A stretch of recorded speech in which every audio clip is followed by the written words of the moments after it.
ആകാശവാണി. നമസ്കാരം. പ്രാദേശിക വാർത്തകൾ വായിക്കുന്നത് ഹക്കിം കൂട്ടായി.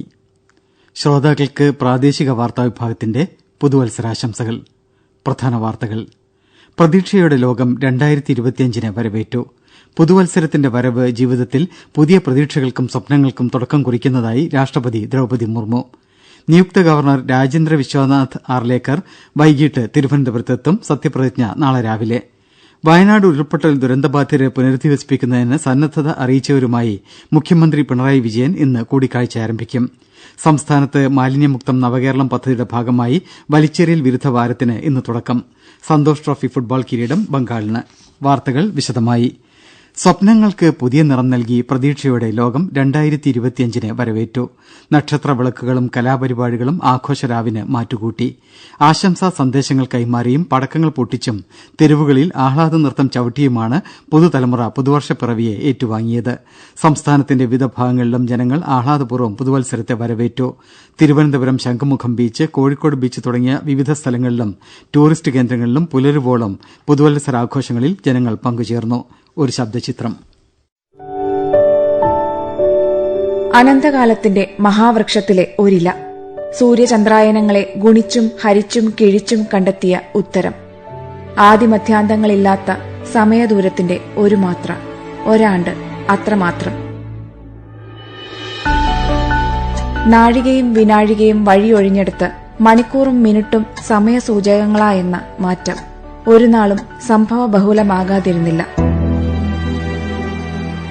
കണ്ണീരും കിനാവും മധുരങ്ങളും ജയങ്ങളും ഇഴചേർന്ന് തോൽവിയും ആശങ്കയും ദുരിതവും ചിലരെ കരയിച്ചെങ്കിൽ ചെറുപുഞ്ചിരിയുടെ നിമിഷങ്ങൾ പിന്നാലെ എത്തി.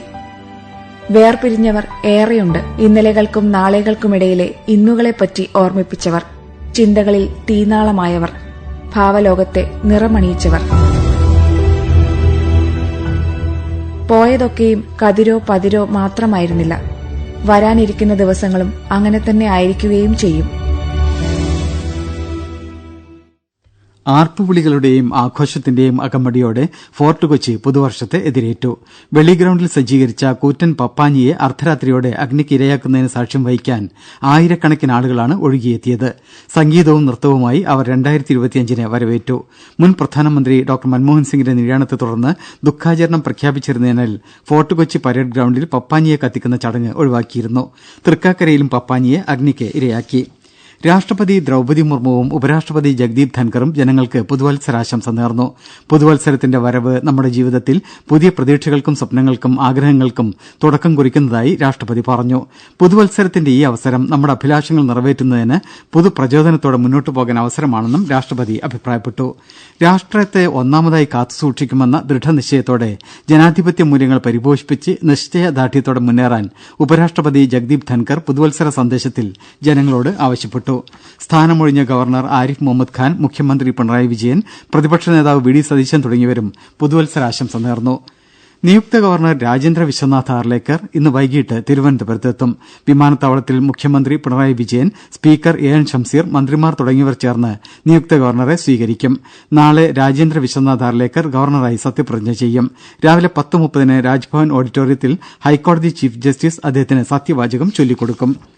വയനാട് ഉരുൾപൊട്ടൽ ദുരന്തബാധിതരെ പുനരധിവസിപ്പിക്കുന്നതിന് സന്നദ്ധത അറിയിച്ചവരുമായി മുഖ്യമന്ത്രി പിണറായി വിജയൻ ഇന്ന് കൂടിക്കാഴ്ച ആരംഭിക്കും.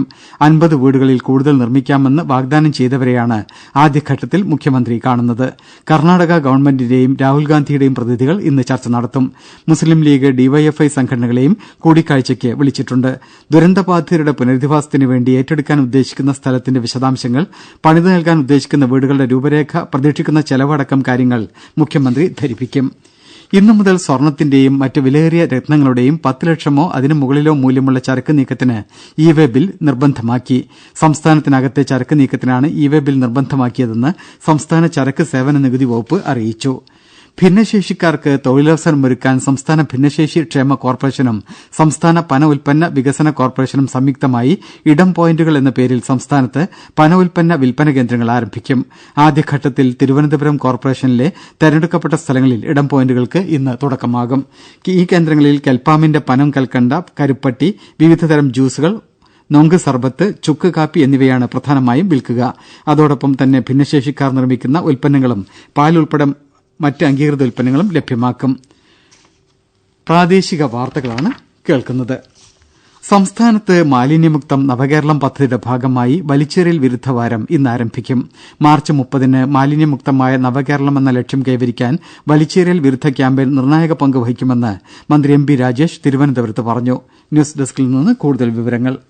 വലിച്ചെറിയൽ മുക്തമായ പൊതുവിടങ്ങൾ ജനകീയ സമിതികളുടെയും സംഘടനകളുടെയും നേതൃത്വത്തിൽ സൃഷ്ടിക്കുക, വിദ്യാഭ്യാസ സ്ഥാപനങ്ങൾ മാലിന്യമുക്തമാക്കുക, സ്ഥാപനങ്ങളെ വലിച്ചെറിയൽ മുക്തമാക്കുക, തദ്ദേശഭരണ സ്ഥാപനങ്ങളുടെ നേതൃത്വത്തിൽ നിയമ നടപടി കർശനമാക്കുക തുടങ്ങിയ ലക്ഷ്യങ്ങളാണ് ക്യാമ്പയിൻ മുന്നോട്ട് വയ്ക്കുന്നത്. ഓഫീസുകൾ ഈ മാസം 7 മുതൽ വലിച്ചെറിയൽ മുക്തമായി പ്രഖ്യാപിക്കാൻ കഴിയുന്ന തരത്തിൽ പദ്ധതികളാണ് ആസൂത്രണം ചെയ്തിരിക്കുന്നത്. ജാഥകൾ, സമ്മേളനങ്ങൾ, ഉത്സവങ്ങൾ തുടങ്ങിയ പൊതുപരിപാടികളുടെ ഭാഗമായി മാലിന്യം പൊതുസ്ഥലങ്ങളിലേക്ക് വലിച്ചെറിയാതിരിക്കാൻ ആവശ്യമായ നടപടി സ്വീകരിക്കും ും മന്ത്രി പറഞ്ഞു. വീടുകൾ കേന്ദ്രീകരിച്ച് ഗാർഹിക ജൈവ മാലിന്യ സംസ്കരണ ഉപാധികളുടെ എണ്ണം, നിലവിലെ സ്ഥിതി എന്നിവ മനസ്സിലാക്കുന്നതിനായി ഈ മാസം 6 മുതൽ 12 വരെ സർവേയും ഭവന സന്ദർശനവും നടത്തും. തദ്ദേശഭരണ സ്ഥാപനങ്ങളിലെ പൊതു ജൈവ മാലിന്യ സംസ്കരണ സംവിധാനങ്ങളുടെ സർവേ ഈ മാസം 15-നകം പൂർത്തിയാക്കുമെന്നും മന്ത്രി പറഞ്ഞു.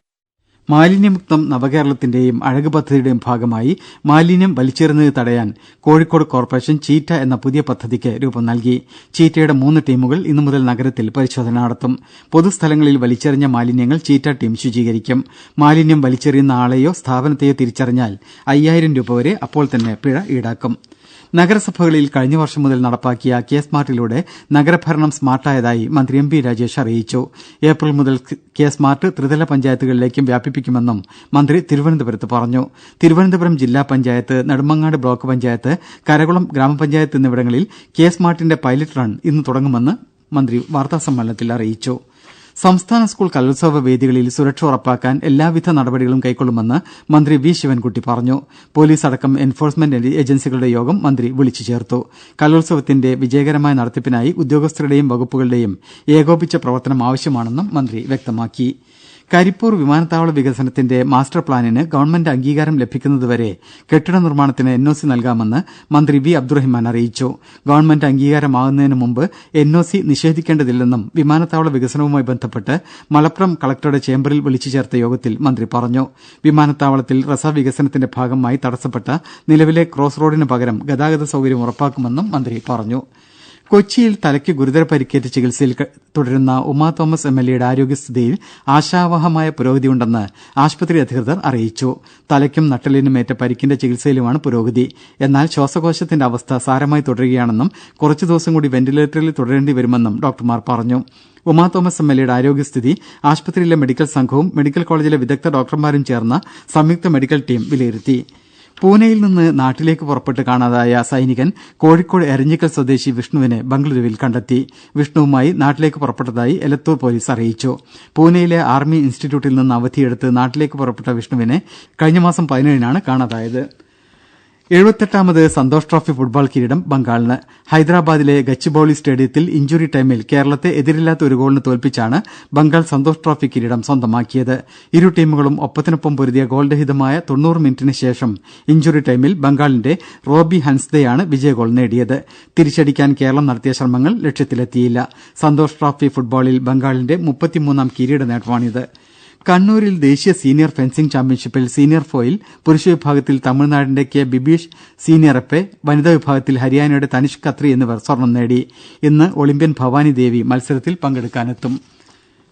പ്രധാന വാർത്തകൾ വീണ്ടും. പ്രതീക്ഷയുടെ ലോകം 2025-നെ വരവേറ്റു. പുതുവത്സരത്തിന്റെ വരവ് ജീവിതത്തിൽ പുതിയ പ്രതീക്ഷകൾക്കും സ്വപ്നങ്ങൾക്കും തുടക്കം കുറിക്കുന്നതായി രാഷ്ട്രപതി ദ്രൌപദി മുർമു. നിയുക്ത ഗവർണർ രാജേന്ദ്ര വിശ്വനാഥ് ആർലേക്കർ വൈകിട്ട് തിരുവനന്തപുരത്തെത്തും. സത്യപ്രതിജ്ഞ നാളെ രാവിലെ. വയനാട് ഉരുൾപൊട്ടൽ ദുരന്തബാധിതരെ പുനരധിവസിപ്പിക്കുന്നതിന് സന്നദ്ധത അറിയിച്ചവരുമായി മുഖ്യമന്ത്രി പിണറായി വിജയൻ ഇന്ന് കൂടിക്കാഴ്ച ആരംഭിക്കും. സംസ്ഥാനത്ത് മാലിന്യമുക്തം നവകേരളം പദ്ധതിയുടെ ഭാഗമായി വലിച്ചെറിയൽ വിരുദ്ധ വാരത്തിന് ഇന്ന് തുടക്കം. സന്തോഷ് ട്രോഫി ഫുട്ബോൾ കിരീടം ബംഗാളിന്. പ്രാദേശിക വാർത്തകൾ കഴിഞ്ഞു.